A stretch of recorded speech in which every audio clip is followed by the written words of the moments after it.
आपका स्वागत है। टेलीग्राम एक हमारा ऐसा प्लेटफॉर्म है जहाँ पे आपको सारे लेटेस्ट एजुकेशनल अलर्ट्स एक ही जगह पे मिल जाएगा। तो आज हम डिस्कस करने वाले हैं, हमारा इग्नू जनवरी सेशन का एडमिशन चालू हो चुका है। तो उस एडमिशन में जो हमारे शेड्यूल्स वगैरह है, जो हमारे फ़ीस वगैरह है और कौन कौन से कोर्स अवेलेबल है, आपको हम इस वीडियो में बताएंगे। और आपका जो फॉर्म भरने का क्या स्टेप्स है वो भी बताएंगे। तो आइए हम शुरू करते हैं। आपको हम बताते हैं पूरा डिटेल में कि इग्नू ने जनवरी सेशन में इस बार क्या क्या डिमांड किया है। तो सबसे पहले हम आते हैं गूगल पे। इसमें आपको सर्च करना है टेलीग्राम। आप देख पा रहे होंगे कि सबसे पहला ही हमारा रिजल्ट में आ गया है, Telegram latest educational alerts at one place. आपको इस पर क्लिक करना है। क्लिक करने के बाद आपको इसको यस कर देना है कि हाँ आप विद्यार्थी हैं। उसके बाद आप इग्नू सेक्शन में जाएंगे। मेन्यू बार में ऊपर लिखा हुआ है, देखिए आप, home notes DU SOL exam, सबसे रिलेटेड आपको अपडेट्स यहाँ मिलता रहेगा। तो अभी हमें इग्नू के बारे में जानना है तो हम इग्नू वाले सेक्शन पे जाएंगे। उसके अंदर देखिए आप ध्यान से, इग्नू एडमिशन जनवरी 2023 का जो एडमिशन प्रोसेस है, ये हमारा आर्टिकल है। इस पर हम क्लिक करेंगे। इस आर्टिकल का शॉर्टकट लिंक आपको हम डिस्क्रिप्शन में भी उपलब्ध करवा देंगे। आप डायरेक्ट भी वहाँ से इस पर जा सकते हो। तो देखिए डिटेल्स है पूरा इसका कि इसमें कौन कौन से कोर्सेस आपका अवेलेबल है। ठीक है, और इसका जो स्टार्टिंग डेट है वो 29 दिसंबर 2022 था और अभी एडमिशन प्रोसेस में है। लास्ट डेट आपका 31 जनवरी 2023 है। इससे पहले आपको एडमिशन प्रोसेस अपना कंप्लीट कर लेना है। पॉसिबिलिटी है कि ड्यू इग्नू जो है आपका मैक्सिमम टाइम अपना जो इनका डेट्स है एक्सटेंड होता रहता है, कम से कम 15 दिन का गैप तो मिल जाता है। बट तब भी आपको लास्ट डेट से पहले ही एडमिशन प्रोसेस कंप्लीट करना है। नीचे देख पा रहे होंगे आप, ये हमारा एक बैनर है जिसमें कि आपके सारे कोर्सेज जो इग्नू के अवेलेबल है। इस पर क्लिक करने के बाद आपको सारे कोर्सेज इसमें अब दिखा देगा कि इग्नू में कौन कौन से कोर्सेज अवेलेबल है। अब नीचे आइए, देखिए आपके डॉक्यूमेंट्स इसमें क्या क्या रिक्वायर्ड होंगे। जो कि आपका मेंशंस है, ये रहा, फोटोग्राफ चाहिए आपका, सिग्नेचर, एज प्रूफ में आपके 10th की मार्कशीट या एजुकेशनल डॉक्यूमेंट्स जो भी आपका इधर इसके अलावा है।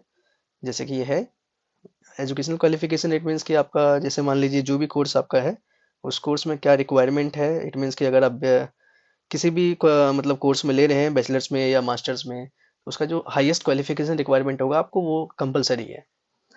और ध्यान रहे सबका आपका ओरिजिनल स्कैन डॉक्यूमेंट चाहिए। अब नीचे देखते हैं हम लोग जो फॉर्म भरेंगे इग्नू का, तो इग्नू के फॉर्म में आपको जो पेमेंट मेथड है वो ऑनलाइन ही रहेगा। ठीक है, उसके बाद हम नीचे चलते हैं। एडमिशन कैंसिलेशन प्रोसेस भी है, अगर आपको कैंसिल करवाना हो तो उसके कंडीशंस भी यहाँ मेंशन है, आप इसको अच्छे से पढ़ लेंगे।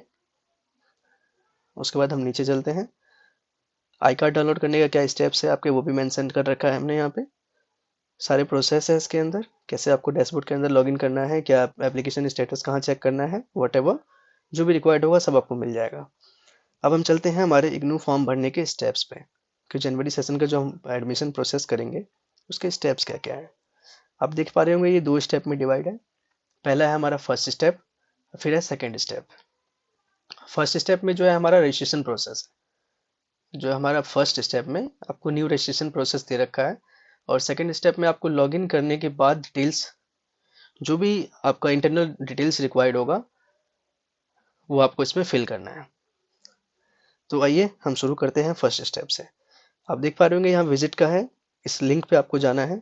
जस्ट यहाँ पे जाके आपको एंटर या क्लिक कर देना है। क्लिक करने के बाद आपका इग्नू का एडमिशन डैशबोर्ड खुल गया। ठीक है, अब इसके अंदर जो हमारा पहला स्टेप था, click here for new registration, इसके अंदर जाएंगे। इसमें हमें डिटेल्स फिल करना है जो भी इन्होंने रिक्वायर्ड किया है यहाँ पे। ठीक है, ध्यान रखिएगा यूज़र नेम जो भी आपको डालना हो आप डाल सकते हैं अपने हिसाब से, बट वो आपको याद रहे। ऐसा डालना है आपको कि वो यूनिक हो, लेकिन आपको ध्यान भी रखना है कि वो गलत ना हो। गलत होने पे आपको दिक्कत हो सकता है, फिर आप भूल जाओगे तो फिर आपको ही दिक्कत होगा बार बार। अब जो भी आपका एप्लीकेंट नेम होगा आपको अपना नाम मेंशन करना है। ठीक है, आपको अपना ईमेल आईडी मेंशन करना है यहाँ पे। ये मैं आपको ऐसे एग्जांपल में भर के दिखा रहा हूँ, आपको अपना खुद का ही डिटेल डालना है यहाँ पे। ठीक है, अब नीचे हम यहाँ पे पासवर्ड मेंशन करेंगे। पासवर्ड में वॉटेवर जो भी आपको याद रहे, हर चीज़ डिटेल वो डालिएगा जो कि करेक्ट हो, गलत ना हो डिटेल। ठीक है। अब यहाँ पे मोबाइल नंबर डालना है आपका, जो भी आपका मोबाइल नंबर है वो आप यहाँ पे मेंशन कर दीजिए। ठीक है। मोबाइल नंबर रिपीट करना है आपको। देखिए इसमें शायद कोई मिस्टेक हो गया, ये हमने ऐसे ही बाय डिफॉल्ट डाला है।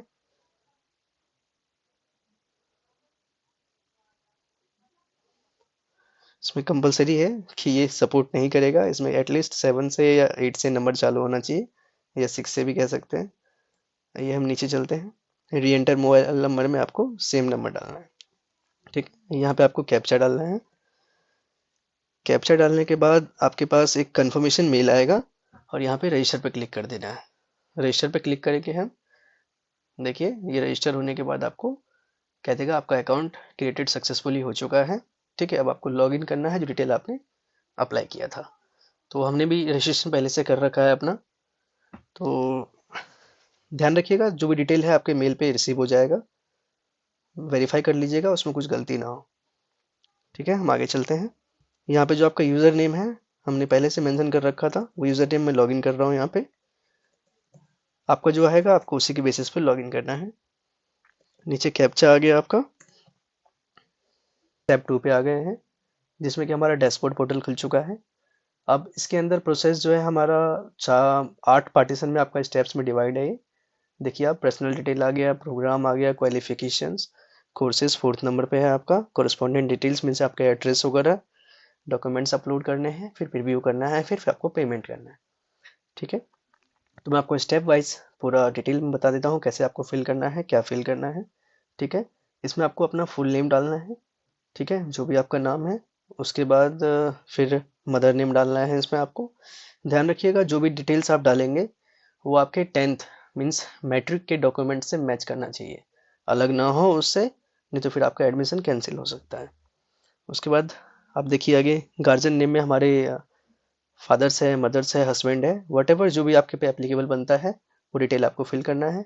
हमने यहाँ पे टेस्ट मेंशन किया है क्योंकि डिटेल्स हम अभी किसी का फॉर्म नहीं फिल कर रहे हैं, आपको बस बताने के लिए ऐसा हमने मेंशन किया है एज ए डेमो फॉर्म के तौर पे। तो आगे चलते हैं हम। यहाँ पे डेट ऑफ बर्थ आएगा आपका, जो भी आपका डेट ऑफ बर्थ है। उसके बाद कैटेगरी आपका अनरिजर्व मीन्स जनरल कैटेगरी, फिर SC ST OBC non creamy EWS। ध्यान रखिएगा जनरल के अलावा अगर आप SC ST OBC का इस्तेमाल करते हैं या EWS का, तो आपको सर्टिफिकेट साथ में अटैच करना पड़ेगा। उसके बाद आपका जेंडर, जेंडर आ गया यहाँ पे। देन सिटीजनशिप, आपका ये टेरिटरी एरिया आ गया आपका। ठीक है। एरिया में आपका अर्बन, रूरल, ट्राइबल जो भी बनता है आपका, अर्बन है तो अर्बन डालेंगे। माइनॉरिटी ध्यान रखिएगा ये सिर्फ कुछ लिमिटेड कास्ट के लिए होता है आपका, जैसे मुस्लिम, सिख, ईसाई, जैन या वटेवर जो भी एप्लीकेबल है इसके अंदर। आपको अगर आप उसके अंदर आते हैं तो आपको यस करना है। यस करने के बाद आपको उसका सर्टिफिकेट भी प्रोवाइड करना पड़ेगा, ध्यान रखिएगा इस चीज़ का। फिर हम आगे आते हैं, आपका रिलीजन आ गया। रिलीजन में आपका जो भी है हिंदू, मुस्लिम, क्रिश्चियन, सिख, जो इस पे भी आपका एप्लीकेबल बनता है आपको लगाना है। फिर मैरिटल स्टेटस, सिंगल या मैरिड। देन सोशल स्टेटस, इसमें से अगर कोई आपका एप्लीकेबल है तो आपको यस करना है, नहीं तो नॉट एप्लीकेबल करना है। ठीक है। कुछ डिटेल्स आपके ऑलरेडी फिल आ जाएंगे। देन हम यहाँ से नीचे आ गए, पर्सन विद डिसेबिलिटी एप्लीकेबल, अगर आप हैंडीकैप में आते हैं तो यस करना है, नहीं तो फिर नो करना है। एम्प्लॉयमेंट स्टेटस आपका क्या है, अनएम्प्लॉयड है या एम्प्लॉयड है, या इग्नू के एम्प्लॉय है या KVS के एम्प्लॉय है, आपको उस पर टिक करना है। उसके बाद आपका नीचे आता है स्कॉलरशिप डिटेल, अगर आपने इससे पहले कहीं से स्कॉलरशिप वगैरह ले रखा है तो आपको उसमें यस करना है। देन डिटेल्स के साथ आपको यस करना है, फिल भी करना पड़ेगा आपको।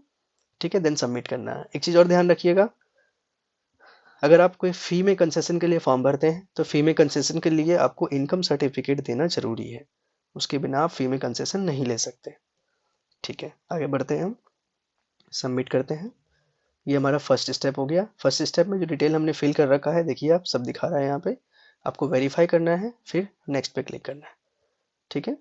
नेक्स्ट में हमारा प्रोग्राम डिटेल्स आ गया, ये हमने ऑलरेडी फिल कर दिया था, इसको हम एडिट करके आपको दिखाते हैं कैसे फिल करना है।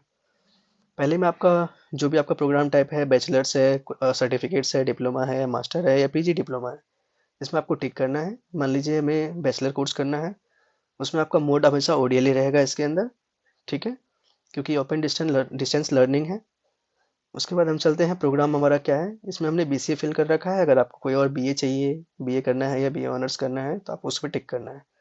अब हम BCA पे टिक करते हैं। BCA पे टिक करने के बाद आप देखेंगे यहाँ पे आपका एरिया रीजन आ जाता है। जो भी आपको एरिया नियर बाय पड़ता है आपको लेना है, उसी के हिसाब से आपको कॉलेज स्टडी सेंटर अलॉट होगा। जैसे मान लीजिए हमने दिल्ली टू राजघाट ले लिया है, ये हमारे नियर बाय है, तो हमने इस पर टिक कर दिया।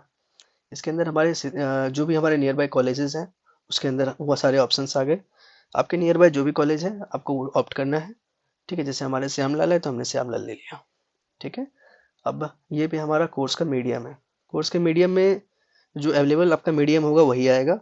जैसे मान लीजिए BCA है तो वो ओनली इंग्लिश मीडियम में अवेलेबल है, तो हम इंग्लिश पे टिक करेंगे। ठीक है, आगे बढ़ते हैं। ये कह रहा है कि अगर आप इग्नू में पहले से एडमिशन ले चुके हैं तो यस करके आपको डिटेल फिल करना पड़ेगा, बट हमने नहीं लिया है तो हम नो करेंगे। फिर सबमिट करना है हमें इसे, इसको फिर रीवेरीफाई कर लेना है, कोई गलती है तो एडिट कर लेंगे, फिर नेक्स्ट करेंगे। नेक्स्ट करने के बाद आपका क्वालिफिकेशन डिटेल इसने डिमांड कर दिया। क्वालिफिकेशन डिटेल में आपका वो आता है कि अगर हमने BCA कोर्स फिल किया है तो उसके अंदर एलिजिबिलिटी क्राइटेरिया, इट मीन्स का हाईएस्ट रिक्वायरमेंट उन्होंने क्या मांगा है क्वालिफिकेशन, तो उन्होंने मांगा है हमारा 12th। आप देख पा रहे होंगे यहाँ पे 10+12 इंटरमीडिएट, इस पर हम टिक करेंगे। टिक करने के बाद हमारा जो स्ट्रीम है, मेन सब्जेक्ट जो भी है, हमने साइंस ले रखा था, साइंस मैथ वॉट एवर जो आपके पे एप्लीकेबल बनता है आपको उस पर टिक करना है। ठीक है, आपका ईयर ऑफ पासिंग क्या है, ईयर ऑफ पासिंग आपका जो भी है आपको मेंशन करना है 12th के हिसाब से। डिवीजन फर्स्ट सेकेंड थर्ड या पास, फर्स्ट डिवीजन तभी आता है जब आपका 60% से ऊपर मार्क्स हो। ठीक है, आपको इसमें से 60% या जो भी आपका बनता है आप लेंगे यहाँ पे। फिर आपका कौन सा बोर्ड है वो बोर्ड आपको यहाँ पे ऑप्ट करना है। ठीक है, फिर आपका बोर्ड का रोल नंबर जो भी है आपको वो मेंशन करना है, उसी के हिसाब से हम आगे बढ़ेंगे। ये NAD यूज़र नेम एप्लीकेबल नहीं है आप लोगों पे, हम सबमिट करेंगे इसे। ठीक है, अब ये देखिए क्वालिफिकेशन डिटेल का आपको एक बार रीवेरीफाई कर लेना है, इसमें कोई गलती ना हो। कुछ भी गलती हो तो अगर आप इसको आप यहाँ से एडिट पे जाके करेक्ट कर सकते हैं। अब हम नेक्स्ट पे चलते हैं। नेक्स्ट में देखिए हमारे कोर्स डिटेल आ गया, इस कोर्स में क्या क्या सब्जेक्ट्स हमारे अवेलेबल है। ठीक है, आप देख पा रहे होंगे सारे कोर्सेज इसके अंदर अवेलेबल है सब्जेक्ट वाइज। इट मीन्स कि हमारे फर्स्ट सेमेस्टर के अंदर BCA कोर्स में कौन सा सब्जेक्ट्स है, ये सारे सब्जेक्ट हैं आपके मेंशन हो गए। ठीक है, अब इसमें एक ऑप्शन है आपके पास, अगर आप बुक छोड़ना चाहते हैं, इट मीन्स कि अगर आपको ये सारे स्टडी मटेरियल डिजिटल फॉर्म में चाहिए तो उसके लिए आपको पहले वाले पे टिक करना है। इसमें आपको 15% तक का डिस्काउंट मिल जाएगा जो आपका एडमिशन फीस होगा। ठीक है, आपको जो बेटर लगे अपने हिसाब से, बट कोशिश कीजिएगा प्रिंटेड फॉर्म में लेने के लिए क्योंकि आपको पढ़ने में वो ईजी पड़ेगा। ठीक है, अब इसको हम सबमिट करेंगे। सबमिट करने के बाद हमारा जो 5th स्टेप आएगा, इसके बाद कॉरेस्पॉन्डेंट डिटेल्स, इट मीन्स कि आपका एड्रेस वगैरह फिल करना है। ठीक है, एड्रेस फिल करने के लिए आपको यहाँ पे एड्रेस कॉलम बने हुए हैं, अपने हिसाब से जो भी आपका एड्रेस है आप फिल करेंगे। ठीक है, इसमें नियरेस्ट पोस्ट ऑफिस का भी ऑप्शन आ रहा है, जो आपका नियरेस्ट पोस्ट ऑफिस है आपको वो ऑप्ट करना है। ठीक है, अब हम सबमिट करेंगे इसे भी। अब इसके बाद नेक्स्ट स्टेप है आपका डॉक्यूमेंट अपलोड करने का। डॉक्यूमेंट अपलोड ध्यान रखिएगा, जो रिक्वायर्ड है और जो इम्पोर्टेंट है वो आपको कंपलसरी अपलोड करना ही पड़ेगा। जैसे आपका पासपोर्ट साइज फोटो हो गया, सिग्नेचर हो गया, आपका मेट्रिकुलेशन मार्कशीट हो गया और 10th-12th की मार्कशीट या सर्टिफिकेट वॉट एवर। जो आपका 10th और 12th का मार्कशीट जो अपलोड होगा वो ओरिजिनल डॉक्यूमेंट को स्कैन करना है, ना कि आप उसका फोटोकॉपी लगाएंगे, फोटोकॉपी एप्लीकेबल नहीं है। ठीक है, इसके बाद ये अदर्स डॉक्यूमेंट में अगर आपके पास कुछ और डॉक्यूमेंट्स है जो कि आपको लगता है कि ज़रूरी है तो आप अदर्स में करके अपलोड कर सकते हैं। इनका साइज रिक्वायरमेंट इसमें दिया हुआ है, उसी साइज के हिसाब से आपको करना है। ठीक है, अब हम आगे चलते हैं। अगला स्टेप हमारा जो है प्रीव्यू का स्टेप है, हम ये अपलोड नहीं कर रहे हैं। आपको ये सब अपलोड करने के बाद जस्ट नेक्स्ट पे क्लिक करना है, उसके बाद सबमिट का ऑप्शन आएगा, देन प्रीव्यू आएगा। प्रीव्यू के अंदर आपका जो है एक स्क्रीन आएगा जिसमें आपके सारे डिटेल्स जो आपने step 1st to 6th fill किया है सारे आपके उसमें दिखा देंगे। उस हिसाब से उसको आपको वेरीफाई करके कोई भी दिक्कत होगा तो वहाँ आप एडिट कर लेंगे। वहाँ पे जो नीचे सबमिट का ऑप्शन आएगा उस सबमिट के बाद आप उसको एडिट नहीं कर सकते। अगर ऐसा कुछ दिक्कत है, आपने सबमिट कर दिया है उसके बाद भी आपको एडिट करना है तो फिर आपको इग्नू के ऑफिस जाना पड़ेगा, तभी जाके आप उसे एडिट कर पाओगे, नहीं तो वो एडिट नहीं कर सकते, आपको उसी पे पेमेंट करना पड़ेगा। देन प्रीव्यू के बाद एक फ़ी पेमेंट का ऑप्शन आ जाएगा स्टेप 8 में, आपको फ़ी पेमेंट करना है। फ़ी पेमेंट करने के बाद जो आपका रिसिप्ट आएगा वो रिसिप्ट आपको अपने पास फ्यूचर पर्पस के लिए रिकॉर्ड करके या कॉपी करके हार्ड कॉपी में, या आप अपने मेल पे या कहीं पे भी रखना हो उसको रख सकते हैं संभाल के। वो आपको रखना बहुत ज़रूरी है, क्योंकि जब तक एडमिशन कंफर्म नहीं होगा उसके बिना आपका इग्नू में कोई भी काम नहीं करवा सकते हैं आप, क्योंकि उसमें सारे सब्जेक्ट्स वगैरह जो भी है आपका डिटेल, पूरा डिटेल चाहिए, स्टेप 1 to 6 उसमें मेंशन होगा। जो आपका फी डिटेल है वो भी उसके अंदर मेंशन होगा। इतना करने के बाद आपका एडमिशन की 10 या 15 दिन बाद आपका आई कार्ड नेट पे अवेलेबल हो जाएगा। आई कार्ड का स्टेप हमने टिल एग्ज़ाम के साइट पे मेंशन कर रखा है, आप वहाँ से उसको देख सकते हैं कैसे डाउनलोड करना है नहीं करना है। और इसका जो लिंक है आपको डिस्क्रिप्शन में मिल जाएगा, वहाँ से कोई भी दिक्कत हो तो आप हमारे कमेंट बॉक्स में क्वेरी रेज़ कीजिए, कमेंट बॉक्स में कमेंट कीजिए, आपको हम उसका जवाब देंगे और वहीं से आपको आंसर मिल जाएगा। चलिए, आपका धन्यवाद।